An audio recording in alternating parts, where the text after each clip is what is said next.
لوگوں کے اوپر تبصرہ کرنے سے کنٹرول میں لائیں۔ کچھ چیزیں ایسی، میں مختلف شہروں میں جاتا ہوں، جس شہر میں گئے وہاں لوگوں نے یہ کہا جناب یہاں جو مولانا ہے نا، بعض لوگ یہ باتیں بڑی چسکے لے کے سنتے ہیں، یہاں جو مولانا ہے نا وہ کچھ نہیں کرتے، آپ بڑے اچھے ہیں، یہاں جو پیر صاحب ہیں وہ بڑے گڑبڑ ہیں، آپ بڑے اچھے ہیں۔ تو میں ان سے کہتا ہوں کہ میں اس لیے اچھا ہوں کہ میں تھوڑی دیر کے لیے آیا ہوں، میں نے چلے جانا ہے۔ اور دوسری بات یہ کہ مجھے آپ جتنا مرضی اچھا کہہ لیں، میں نے رخصت ہو جانا ہے 2-3 گھنٹوں کے بعد۔ یہاں جس آدمی کا آپ شکوہ کر رہے ہیں نا، آپ اس کو جنازے کے لیے خبر کریں نہ کریں، اسے پتہ چل گیا نا محلے میں جنازہ ہو گیا، تو اسے کوئی کام بھی ہوا تو اس نے کہنا یار نہیں محلے میں فوتگی ہوگی، میں نے جنازہ پڑھانا ہے، اس نے جانا نہیں۔ تو کمزوریاں تو سب جگہ ہوتی ہیں، لیکن ان کمزوریوں کی وجہ سے آپس میں بغض پیدا کر لیا جائے گا۔ اور پھر کمال بات ہے نا کہ اپنی ساری کمزوریوں سمیت اپنے آپ سے پیار ہے، اپنے آپ سے محبت ہے، اور دوسرے کی ایک کا پتہ چل جائے تو ہمیں گھن آنے لگ جاتی۔ تو حضور نے خطبہ حجت الوداع کے موقع پر یہ بات ارشاد فرمائی۔ دوسرا حضور نے فرمایا لوگوں یاد رکھنا، یہ خطبہ حجت الوداع میں نبی پاک نے فرمایا، یہ حضور خطبہ دے رہے ہیں، اور اس وقت دے رہے ہیں جب حضور صحابہ کو بتا چکے ہیں کہ یہ آخری ملاقات ہے۔ جو دور دراز سے آئے ہیں ان کو بتایا ہے کہ یہ میری تمہاری جو مجلس ہے، جو محفل ہے، جو تم سے بات ہو رہی ہے، یہ آخری ہے۔ محبوب فرمانے لگے لوگوں یاد رکھنا قیامت قائم ہوگی۔ ان جملوں کا حسن ملاحظہ کر لیں۔ فرمایا قیامت قائم ہوگی، تم اپنے رب سے ملاقات کرو گے، اور فرمایا تمہارا رب تم سے تمہارے اعمال کے بارے میں پوچھے گا۔ یہ خطبہ حجت الوداع میں کریم نے فرمایا۔ صبح تم اٹھے، کیا عمل کیا، اللہ پوچھے گا۔ کسی سے ملاقات ہوئی، طرز کیا تھی، سوچ کیا تھی، اللہ پوچھے گا۔ لین دین میں کیا معاملات تھے، تمہارے اعمال کے، اللہ سے ملاقات ہوگی، وہ کھڑا کر کے پوچھے گا۔ اور حدیث میں کئی جگہ پہ حضور نے فرمایا وہ تم سے سوال کرے گا، تمہیں جواب دینا ہے۔ میرے عزیز بھائیوں، تیار رہنا چاہیے، تیار۔ ہم نا منت کرتے ہیں آخری دن ہو نا، تنخواہ دار لوگ کہتے ہیں یار یہ آخری ایام چل رہے ہیں، کوئی خرچہ نہ بتاؤ، اس لیے کہ حساب کے متھے لگنا ہے۔ آخری دنوں میں، بجٹ کے دنوں میں لوگ پریشان ہوتے ہیں کہ حساب دینا ہے۔ جب رب سے ملاقات کریں گے اور وہ حساب مانگے گا، کتنا مشکل کام ہے۔ اور ایک مقام پہ حضور نے فرمایا جس سے اللہ نے حساب مانگا وہ تو الجھ گیا، دعا کرو وہ حساب مانگے ہی نہ، بے حساب ہی بخشش فرما دے۔ نبی پاک صلی اللہ تعالیٰ علیہ وآلہ وسلم نے ارشاد فرمایا اسی خطبہ حجت الوداع میں، حضور فرمانے لگے سن لو، میں نے تم تک اللہ تعالیٰ کا پیغام پہنچا دیا ہے۔ اب جس شخص کے پاس امانت رکھی ہو اس پر لازم ہے کہ وہ امانت اس تک پہنچا دے جو اس کا مالک ہے۔ ہم بہت سارے لوگ ایسے ہوتے ہیں ہمارے پاس امانتیں ہوتی ہیں، کچھ بھی نہ ہو تو کچھ لوگوں کے راز کی امانت ہوتی ہے، کچھ بھی نہ ہو تو کچھ لوگوں کی باتیں ہم تک پہنچ جاتی ہیں، وہ راز ہوتا ہے، وہ امانت ہوتی ہے۔ مجلس کی گفتگو بھی امانت ہے، لیکن ہم امانتوں کا خیال نہیں کرتے، خیانت ہو جاتی ہے۔ بہت محتاط ہو کر اپنی زندگی میں امانتوں کا خیال کیا جائے۔ یا ایھا الذین آمنوا لا تخونوا اللہ والرسول وتخونوا اماناتکم وانتم تعلمون۔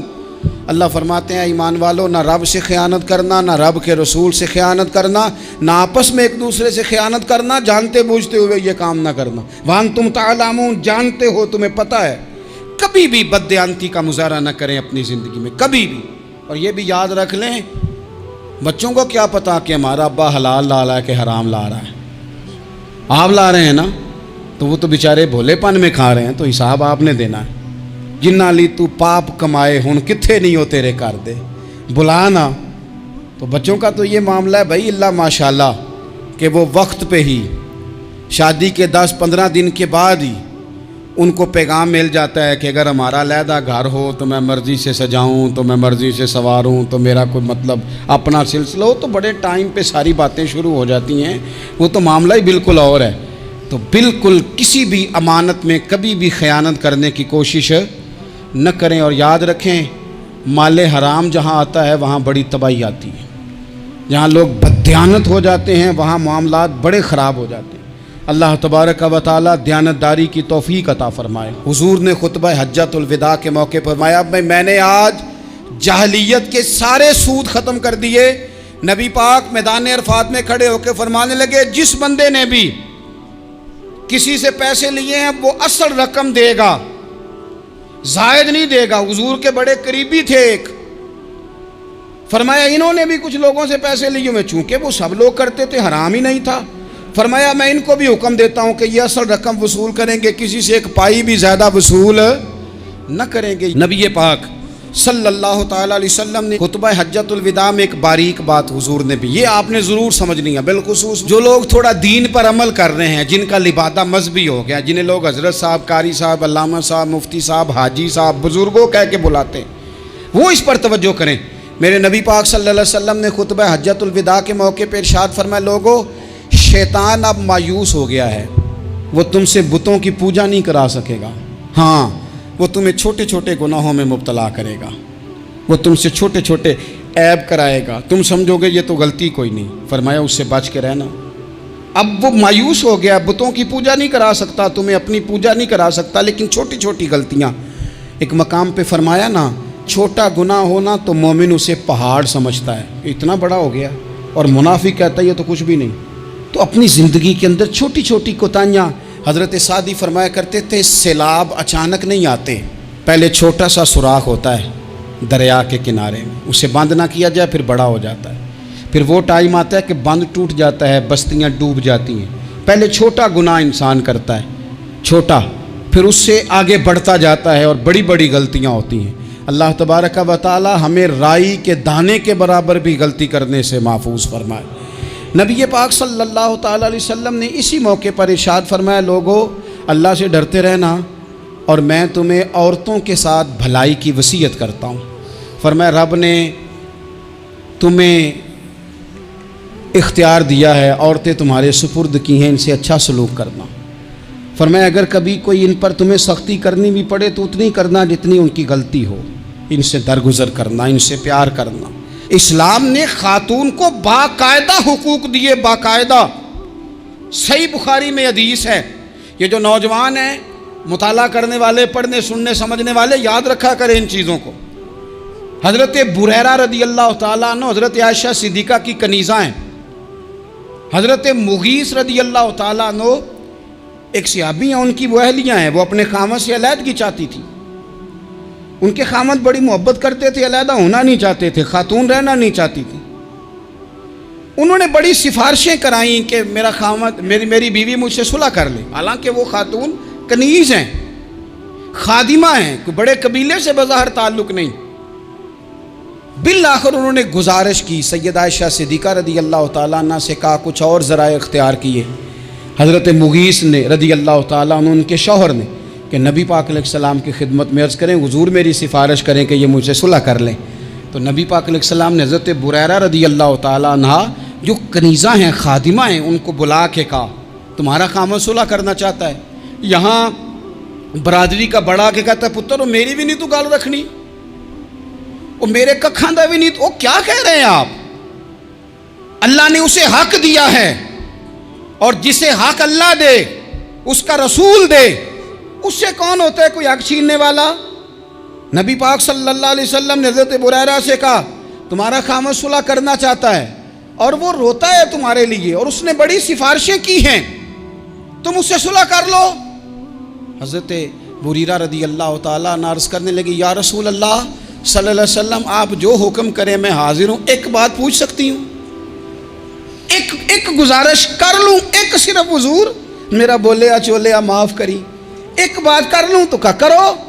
عرض کی یا رسول اللہ یہ آپ کا حکم ہے یا مشورہ ہے؟ یہ محبوب کی بات ہے، محبوب کی۔ کوئی بزرگ کیوں جبر کرتا ہے کسی پہ؟ کوئی حضرت شیخ کیوں کہتے ہیں زبردستی عورت کو کہ تو جا؟ نبی پاک صلی اللہ علیہ وسلم نے فرمایا صلح کر لے۔ یا رسول اللہ ایک بات عرض کروں؟ کرو۔ حضور حکم ہے کہ مشورہ ہے؟ تو نبی پاک نے فرمایا نہیں مشورہ ہے، تم عاقلہ ہو، بالغہ ہو، اسلام تمہیں با اختیار کرتا ہے، چاہو تو رہو، چاہو تو خلا لے لو۔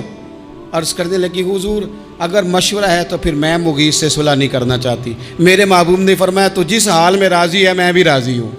ٹھیک ہو گئی بات، ختم ہو گئی۔ حضور نے کوئی زور نہیں، اتنے اسلام حقوق دیتا ہے عورت کو۔ کسی کو اجازت نہیں کہ وہ جبر کرے، وہ ظلم کرے۔ میں آ گیا ہوں صلح نہیں کرنی، بے تو کیوں آیا ہے؟ تو نے وقت گزارنا ہے، جانے وہ خاوند کس طرح کا ہو۔ تو نبی پاک صلی اللہ علیہ وسلم نے خطبہ حجۃ الوداع کے موقع پر فرمایا عورتوں کے ساتھ اچھا سلوک کرنا۔ اللہ تبارک و تعالی جو حج پڑھا جا رہا ہے اس کے صدقے پوری امت پر اپنا فضل فرمائے۔